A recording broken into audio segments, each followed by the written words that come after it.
તે સ્કૂલમાં ભગવદ્ ગીતાના કોમ્પિટિશનમાં ભાગ લીધો હતો ને, તું શ્લોક બોલ્યો હતો ને, તો ભગવદ્ ગીતા વિશે તને કેટલી ખબર છે? ચાલ આજે હું તને પૂછું, તું જવાબ આપીશ. તને જો જવાબ ના ખબર હોય તો ના પાડજે, તો એનો જવાબ હું તને આપીશ, બરાબર ને? પાક્કું? તો ભગવદ્ ગીતામાં અધ્યાય કેટલા છે? 18. રાઈટ. ભગવદ્ ગીતામાં શ્લોક કેટલા છે? 700. Very good. અને આ જે ભગવદ્ ગીતાનું જ્ઞાન છે એ ભગવાન શ્રી કૃષ્ણએ અર્જુનને કેટલા વર્ષો પહેલાં આપ્યું હતું? 5000 વર્ષો પહેલા. રાઈટ. અને આ જ્ઞાન છે એ જે જગ્યાએ ભગવાન શ્રી કૃષ્ણએ આપ્યું હતું એ જગ્યા કઈ હતી? કૃષ્ણ કુરુક્ષેત્ર, જ્યાં મહાભારતનું યુદ્ધ થયું હતું. ત્યાં કુરુક્ષેત્રની રણભૂમિમાં વચ્ચે ભગવાન કૃષ્ણએ અર્જુનને આ જ્ઞાન આપ્યું હતું. અને આ જ્ઞાન શા માટે અર્જુનને આપવું પડ્યું હતું ભગવાને? કારણ કે જ્યારે યુદ્ધ થવાનું હતું ત્યારે અર્જુનને કોની સામે લડવાનું હતું? કૌરવો સામે.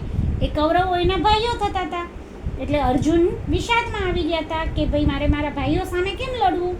હું નહીં લડી શકું, આ તો બધા મારા ભાઈઓ છે. એટલે ભગવાને એને સમજાવવા માટે કે અધર્મ હોય, અન્યાય હોય તો પછી સામે કોઈ પણ હોય લડવું પડે. તો એવું સમજાવવા માટે ભગવાન શ્રી કૃષ્ણએ અર્જુનને ત્યાં જ્ઞાન આપ્યું હતું. પછી આજે ભગવદ્ ગીતાનું જ્ઞાન આપવામાં આવ્યું એ કયા દિવસે આપ્યું હતું? રવિવારે. હા, વાર રવિવાર હતો, પણ યુદ્ધનો પહેલો દિવસ, મહાભારતના યુદ્ધનો પહેલો દિવસ હતો. ત્યારે ગીતામાં ભગવદ્ ગીતા જે દિવસે કહેવાય ત્યારે તિથિ કઈ હતી? જેમ આપણે વાત કરીને કે તારીખ, અંગ્રેજીમાં તારીખ હોય ને ગુજરાતીમાં તિથિ હોય, તો એ તિથિ કઈ હતી? માગશર મહિનાની 11, માગશર સુદ 11, માગશર મહિનાની શુક્લ પક્ષની 11ની તિથિ હતી. અને એ દિવસને આજે આપણે બધા ગીતા જયંતિ તરીકે ઉજવીએ છીએ. કેવી રીતે? ગીતા જયંતિ તરીકે.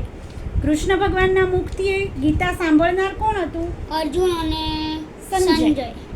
પછી આ સમયે જ્યારે ગીતા કહેવાતી હતી ત્યારે કયું પર્વ ચાલતું હતું? ભીષ્મ પર્વ.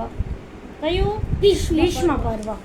પછી આ જે ગીતા છે ભગવદ્ ગીતા, ત્યારે તો ભગવાને તો મોઢે કીધી હતી ને, એ બોલતા હતા અને અર્જુન સાંભળતા હતા. પણ આપણા સુધી કેવી રીતે પહોંચી? તો એ ગીતાને કોઈએ યાદ રાખીને પછી એને બુકમાં ઉતારી હોય તો આપણા સુધી પહોંચે ને. એ કામ કોણે કર્યું? વેદવ્યાસજીએ કર્યું. વેદવ્યાસજીનું બીજું નામ શું હતું? કૃષ્ણ દ્વૈપાયન. હા. પછી ગીતામાં કેટલા યોગ છે? 3. કયા કયા? કર્મયોગ, જ્ઞાનયોગ અને ભક્તિ યોગ. પછી તને ખબર છે ગીતામાં કે ભગવાન શ્રી કૃષ્ણના મોઢે કેટલા શ્લોક બોલાયા હતા? ભગવાન શ્રી કૃષ્ણ 574. તો એ શ્લોકની સંખ્યા કેટલી હતી? ભગવાન શ્રી કૃષ્ણ બોલ્યા 574 શ્લોક, અર્જુન બોલ્યા 84 શ્લોક, 84, ધૃતરાષ્ટ્ર બોલ્યા 1 શ્લોક અને સંજયે બોલ્યા 41 શ્લોક.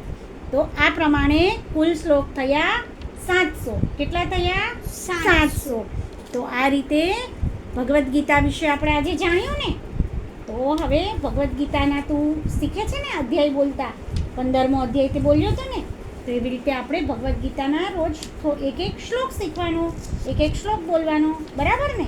ભગવદ્ ગીતા શું છે? આપણો પવિત્ર ગ્રંથ છે. અને ભગવદ્ ગીતામાં આખા જીવનનું માર્ગદર્શન છે. ભગવાને અર્જુનને કીધું છે એ આપણને બધાને લાગુ પડે છે કે જીવન કેવી રીતે જીવવું જોઈએ, બરાબર ને?